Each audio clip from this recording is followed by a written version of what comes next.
Bonjour à tous, Jérôme Stazak pour les coachings Décider sa vie. Aujourd'hui, je voudrais vous parler de 7 stratégies, 7 outils puissants pour rehausser considérablement votre niveau d'énergie.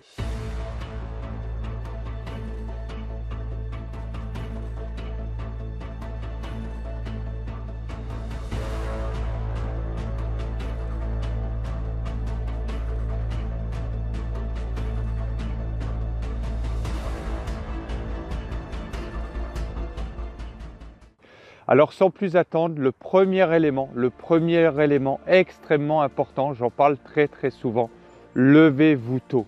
Je sais que ça semble difficile, je sais que ça peut paraître dur, compliqué, agressif pour toute une quantité de personnes qui a l'habitude de se coucher tard et qui est plutôt lève tard, mais toutes les études, que ce soit physiologiques ou psychologiques, ont démontré que le fait de vous lever entre 4h45 et 7h du matin va considérablement améliorer à la fois votre niveau d'énergie physique et à la fois la qualité de vos émotions.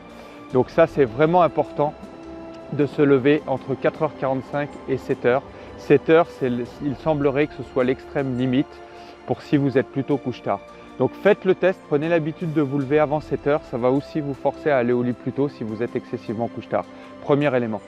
Deuxième aspect, une douche froide tous les matins. La douche froide, ça va stimuler votre système immunitaire. Du coup, vous aurez plus d'énergie, vous aurez plus de résistance et vous allez mieux combattre un petit peu les virus et les bactéries. Troisième élément, un verre d'eau chaude avec un demi-citron vert, un petit peu de gingembre. Alors je sais qu'il y en a qui vont dire que le citron est acide, c'est acide au goût, mais ça nettoie véritablement l'organisme, ça va vous permettre de purifier l'organisme et de rejeter les déchets que vous avez pu avoir accumulés sur la veille ou sur les jours précédents. Donc c'est vraiment important de prendre un demi-citron vert, idéalement un citron vert biologique, avec un grand verre d'eau chaude, un petit peu de gingembre qui va stimuler aussi votre système immunitaire et éventuellement, si vous voulez l'adoucir, avec un petit peu de miel de très bonne qualité. Ça, c'est le troisième élément. Le quatrième élément, la pratique du yoga. La pratique du yoga, elle est peu connue dans nos cultures, mais elle va à la fois améliorer votre centrage, vous allez être plus présent, vous allez être plus dans le moment présent, donc vous allez vous connecter en vous offrant un temps pour vous. Également, ça améliore votre coordination, ça améliore votre souplesse, ça améliore vos postures et ça fait déjà un renforcement musculaire intéressant. Cinquième élément, un petit peu plus intense que le yoga, l'activité physique. L'activité physique, on a tendance à croire que c'est réservé à certains individus qui sont déjà en grande forme. C'est faux. Tout le monde, en tout cas presque tout le monde, peut pratiquer une activité physique régulière. Alors il y a différentes formes, il y a différentes intensités. Prenez un coach si vous avez besoin d'être conseillé, si vous avez besoin d'être corrigé sur des positions, sur des placements, pour pouvoir en tirer un maximum de bénéfices. Mais l'activité physique va à la fois améliorer votre système cardiovasculaire, votre circulation sanguine, votre coordination, vos postures, votre force musculaire, votre tonus musculaire. C'est un outil extrêmement puissant, voire indispensable si vous voulez avoir un haut niveau d'énergie. Donc ça, c'est le cinquième élément. Sixième élément, la pratique de la méditation. C'est un peu comme le yoga, c'est peu connu, c'est peu pratiqué dans nos cultures occidentales, alors que dans les cultures orientales, c'est un petit peu plus développé. Mais la pratique de la méditation va vous permettre d'ouvrir de nouvelles sphères au niveau cérébral. Ça va aussi rehausser votre niveau d'énergie et ça va vous donner une conscience de vous qui va vous permettre d'être beaucoup plus positif.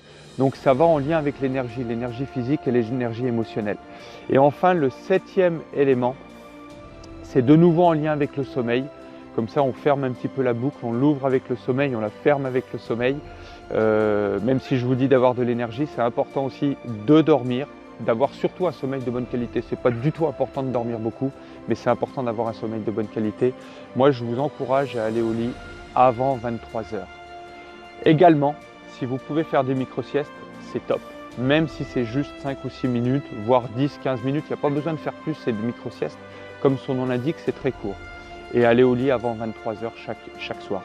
Je répète les 7 stratégies, si vous voulez les noter. Première stratégie, levez-vous tôt. Deuxième stratégie, la douche froide. Troisième, un verre d'eau chaude avec du citron et du gingembre, éventuellement un petit peu de miel. Quatrième, la pratique du yoga. Cinquième, une activité physique, une activité sportive régulière, voire quotidienne. Sixième élément, la pratique de la méditation. Et enfin, septième élément, aller au lit de bonne heure et de bonne humeur, donc avant 23 h. Voilà, c'était Jérôme Stazak pour les coachings Décider sa vie. Quant à moi, je vous souhaite une excellente journée.